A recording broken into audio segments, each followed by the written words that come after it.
अस्सलाम everyone, you are watching doctor Amana Saeed. आज हम बात करने लगे हैं एक ऐसे टॉपिक के ऊपर जो आफ्टर 50, आफ्टर 55 हर एक फीमेल और मेल का प्रॉब्लम होता है। कौन सी ऐसी कंडीशंस हैं जो हर बंदे को इस कंडीशन की तरफ ले जाती हैं, कौन सी ऐसी प्रिकॉशंस हैं जिन्हें लेकर हम इसको थोड़ा सा ओवरकम कर सकते हैं, और अगर इन केस ये कंडीशन अपेयर हो जाती है तो इससे लड़ा कैसे जा सकता है। चलें बात स्टार्ट करते हैं टॉपिक के नेम से। इसका नाम है ऑस्टियोपोरोसिस।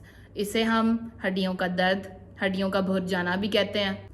पहली बात तो ये कि ऑस्टियोपोरोसिस एक ऐसी कंडीशन होती है जिसके अंदर एज के साथ साथ आपकी हड्डियां भुरना शुरू हो जाती हैं, कमज़ोर हो जाती हैं, और इतनी कमज़ोर हो जाती हैं कि सडन कोई भी आपका फॉल आता है, चाहे वो थोड़ा सा फॉल आए, आप थोड़ी सी ही ऊंचाई से ही गिर जाएं या आपका पाँव स्लिप कर जाए तो आपकी कोई भी हड्डी टूट जाती है। ज़्यादातर फ्रैक्चर्स इस कंडीशन के अंदर मैंने हिप के देखे हैं, उसके बाद नी का भी आ जाता है।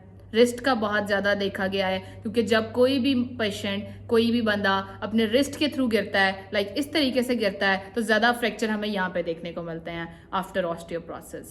सबसे पहले हम देखेंगे कि इसके अर्ली साइंस क्या होते हैं। इसके अर्ली साइंस के अंदर नेल्स बहुत ज़्यादा ब्रिटल हो जाते हैं, यानी आपके नाखून बहुत जल्दी टूटना शुरू हो जाते हैं। दूसरी चीज़, जो गम्स हैं वो रिसीड कर जाते हैं, लाइक आपके टीथ का साइज आपको पहले से बड़ा महसूस हो रहा होता है, क्योंकि जो आपका एक पार्टिकल है गोश्त का जो आपके दांतों के ऊपर है वो थोड़ा पीछे को जाना शुरू होता है। जब वो पीछे जाता है दांत ऑटोमेटिकली लंबा महसूस हो रहा होता है। थर्ड थिंग और बहुत ज्यादा इंपॉर्टेंट थिंग वो ये है कि ऑस्टियोपोरोसिस वाले पेशेंट्स के अंदर अर्ली साइंस में वीकनेस बहुत ज्यादा आती है। वो किसी भी चीज को ज्यादा देर तक स्ट्रेंथ के साथ, ताकत के साथ होल्ड नहीं कर पाते।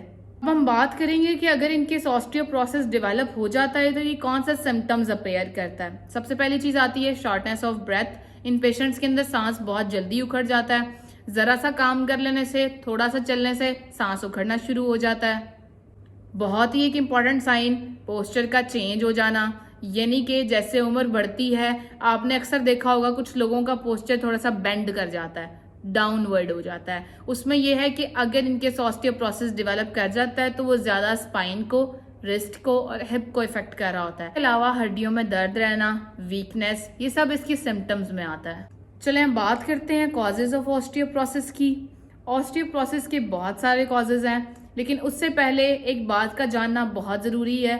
बेसिकली हमारी बॉडी के अंदर, बोन्स के अंदर 3 किस्म के सेल्स हमें देखने को मिलते हैं। उन तीनों में सबसे पहले आते हैं ऑस्टियोसाइट्स। ऑस्टियोसाइट्स तो मेनली हमारे होते हैं बोन्स के ही सेल्स। सेकेंड वन आता है हमारे पास ऑस्टियोब्लास्ट। ऑस्टियोब्लास्ट कुछ ऐसे सेल्स होते हैं जो हमारी बोन को बनाने में मदद कर रहे होते हैं। देन आते हैं ऑस्टियोक्लास्ट। ऑस्टियोक्लास्ट कुछ ऐसे सेल्स होते हैं जो बोन को रिजॉर्व कराने में, यानी बोन को तोड़ने में हेल्प कर रहे होते हैं। ऑस्टियोब्लास्ट और ऑस्टियोक्लास्ट दोनों एक साथ काम कर रहे होते हैं। जैसे जैसे आधी बोन या थोड़ा सा हिस्सा या ज्यादा हिस्सा बोन का टूटता है तो नया बनना शुरू हो जाता है, जो कि ऑस्टियोब्लास्ट बना रहा होता है। अगर इन केस एज के साथ साथ इन दोनों की एक्टिविटी में मसला आता है, एक की एक्टिविटी बढ़ जाती है यानी ऑस्टियोक्लास्ट की, और एक की एक्टिविटी कम हो जाती है विच इज ऑस्टियोब्लास्ट, तो अल्टीमेटली हमें ऑस्टियोपोरोसिस वाले सिम्टम्स देखने को मिल जाते हैं। देन नेक्स्ट कॉज आता है हमारे पास फीमेल के अंदर, जब एस्ट्रोजन का लेवल डिक्रीज कर जाता है मेनोपॉज के अंदर।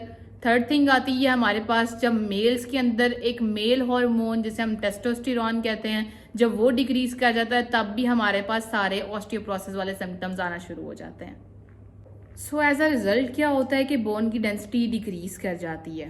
कौन सी ऐसी कंडीशंस हैं जिनमें बोन की डेंसिटी डिक्रीज करती है, क्या बेसिकली रीजंस हैं, और किन चीज़ों को यूज़ करके आप इन बोन की डेंसिटी को बढ़ा सकते हैं।